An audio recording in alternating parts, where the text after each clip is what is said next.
Farzandingiz rivojlanishida o'z tengdoshlaridan ortda qolishi bu normal holat emas.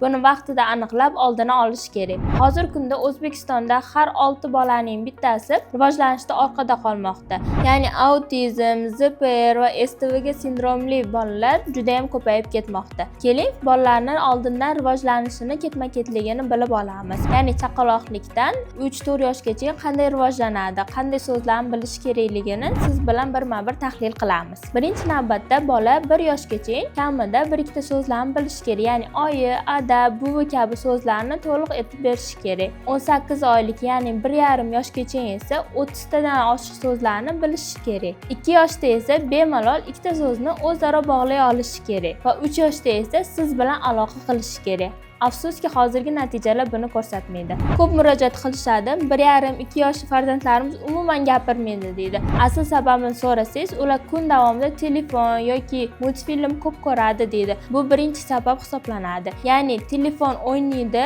bola tinglaydi, lekin u bilan muloqot qilmaydi. Miya rivojlanishi uchun ikki taraflama muloqot kerak. Ya'ni odam bilan odam gaplashish kerak. Lekin siz telefon bilan gaplasha olmaysiz, shuning uchun miyada hech qanaqa bir o'zgarish bo'lmaydi, rivojlanmaydi. Agar farzandingiz yoshligida gapirib turib, katta bo'lgan sari shu 5-6 yoshda gapirishni to'xtatsa, bu sizlar uchun xavfli signal hisoblanadi. Chunki bolada shu rivojlanishda ortda qolish kuzatiladi. Agar tekshiruvlar olib borsa, ularda shu autizm, ZPR yoki STVG kabi sindromlar kuzatilishi mumkin. Keling, endi kasalliklarni birma-bir ko'rib chiqamiz. Autizm asosan bola hech qanaqa reaksiya bermaydi, ya'ni uni chaqirishga, ismini aytishga hech qanaqa unda javob reaksiyasi bo'lmaydi. Undan tashqari o'rtoqlari bilan umuman aloqa qilmaydi, konfliktga boradi va unda kommunikatsiya juda ham qiyin bo'ladi. Ya'ni do'stlashish ham unda juda ham qiyinchilik bilan amalga oshadi. Undan tashqari esa bir xil amallarni tez-tez bajaradi. Masalan, bir xil o'yinchoqlarni o'ynashi mumkin yoki bir turdagi narsalarni yig'ishi mumkin yoki bir xil rangdagi narsalarni ham ko'p-ko'p o'ynab turadi. STVG sindromi quyidagi tiplarga bo'linadi. Birinchisi bu STV ning o'zi, ya'ni sindrom defitsita vнимания, ya'ni e'tiborning yetishmasligi, diqqatning yetishmasligi. Ya'ni bola bitta narsaga diqqatini qarata olmaydi, tez-tez zerikadi. Bir xil narsalarda masalan, yangi o'yinchoq olib kelsangiz, uni 5 minut uzoq o'ynashi mumkin yoki maktab yoshidagi bolalar esa darslarni bitta darsdan ikkinchisiga o'tib ketadi, ya'ni oxirigacha tugallatmasdan. Ikkinchisi esa bunda giperaktivlik sindromi. Ya'ni bola bir joyda o'tirmaydi, tez-tez harakat qiladi, bitta nuqtaga qarab tura olmaydi. Undan tashqari bitta narsani uzoq vaqt davom ettira olmaydi. Ya'ni bitta mashq qilishni buyursangiz, uni oxirigacha qilmaydi, boshqa narsaga chalg'ib ketadi. ZPR sindromli bolalar esa bunda o'sha rivojlanish orqada qolganligi tufayli ularda nutqi ham buzilganligini kuzatishimiz mumkin. Ya'ni so'zlarni talaffuziga qiynalishadi. Maktab bolalari esa oddiy kitobni o'qishga ham qiyinlashishi kuzatilishi mumkin.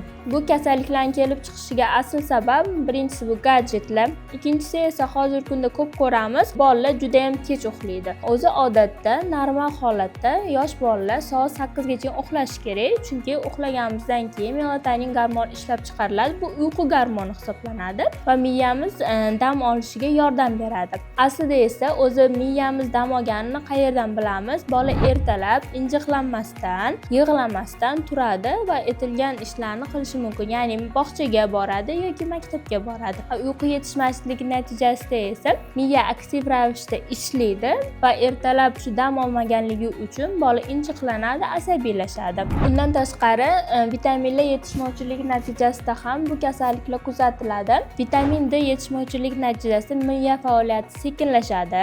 Vitamin B12 yetishmovchiligi natijasida esa har xil asabiylashish kuzatiladi.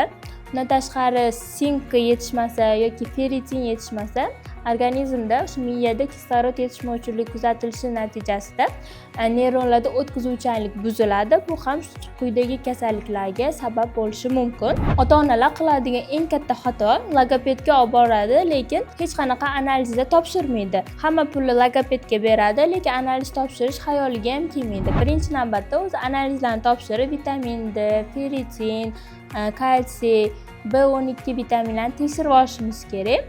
Agar bular normada bo'lsa, keyin logopedga borishimiz mumkin. Agar normada bo'lmasa, oldin bu vitaminlarni organizmimizda tiklashimiz kerak. Kasallikni yana aniqlashimiz uchun yuqoridagi tahlillardan tashqari audiolog ko'rikka ham olib borish kerak. Ko'pchilik so'raydi, audiolog ko'rigi nimaga kerak? Ko'p farzandlar hozirgi kunda yaxshi eshitmaydi, ya'ni eshitish bilan muammosi bo'lganligi tufayli ular masalan ismini chaqirsa javob reaksiyasi bo'lmaydi. Shuning uchun ham buni inkor qilish maqsadida audiologga borish kerak, ko'rinish kerak. Autizm, ZPR, STVG sindromli bolalarni davolash uchun birinchi navbatda uydagi muhitni to'g'irlash kerak. Ya'ni telefon, televizorni kamaytirish kerak. O'zi odatda 2 yoshgacha bo'lgan bolalarga umuman telefon yoki televizorda multfilm qo'yib bermaslik kerak. Ular miyaga yomon ta'sir qiladi. Agar 2 yoshdan keyin kuniga 15, 20, 30 minutgacha mumkin. U ham qanaqa o'rgatuvchi multfilmlar, foydali multfilmlar bilan uni qo'yib berishimiz ham mumkin. Bundan tashqari uyda ota-onalar shug'ullanishi kerak, farzandlari bilan ko'proq gaplashish kerak. Avvallari o'sha kuniga masalan 30 minutgacha so'z bo'lgan, ota-ona bolalari bilan gaplashganda, hisoblashganda shu 30 minutgacha yetgan. Hozirgi statistikaga ko'rsak, nazar solsak, bu juda ham kamayib ketgan. Atigi 10 mingta so'z ishlatilinadi. Masalan, biz oddiy gapirganimizda ham 10 ta 15 ta so'z bo'ladi. Bu juda ham kam hisoblanadi. Bolaga faqatgina tur, uni qil, buni qil degan emas, u bilan shug'ullanish kerak. Masalan, rasm chizib, rasmni chizgandan keyin uni tasvirlab berishini so'rash kerak.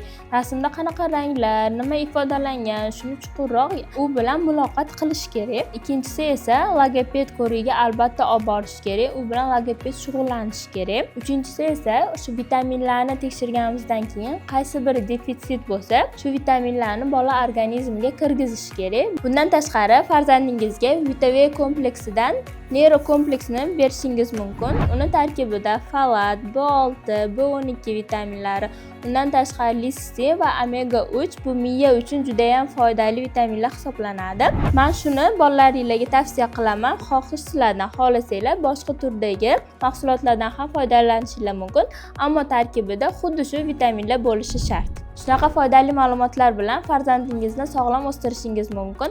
Vitamin YouTube kanaliga obuna bo'ling.